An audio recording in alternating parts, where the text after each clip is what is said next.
여러분, 안녕하세요. 재미코리안 한국어 교실입니다. 今回ご紹介する一言韓国語は、お久しぶりです。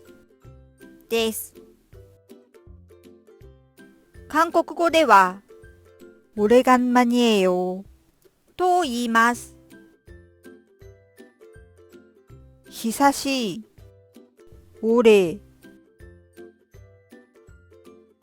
間、간、いついつぶり、만、接続される名詞の最後の文字が받침で終わっている場合、何々です。言えよとなります。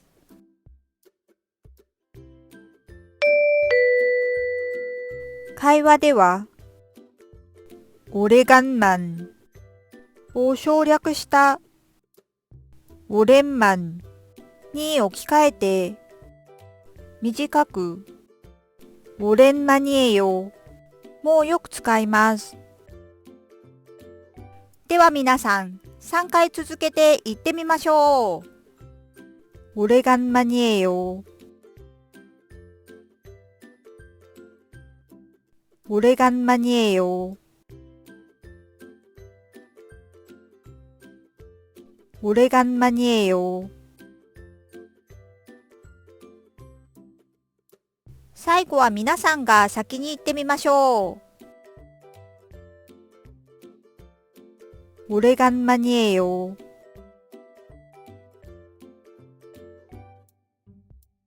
もう一度。오래간만이에요。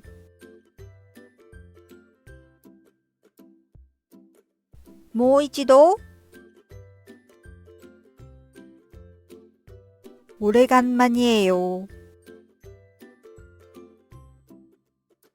うまくできましたか？何も見ないで言えるようになるまでたくさん言う練習をしてくださいね。最後にいいねとチャンネル登録を잘 부탁드립니다。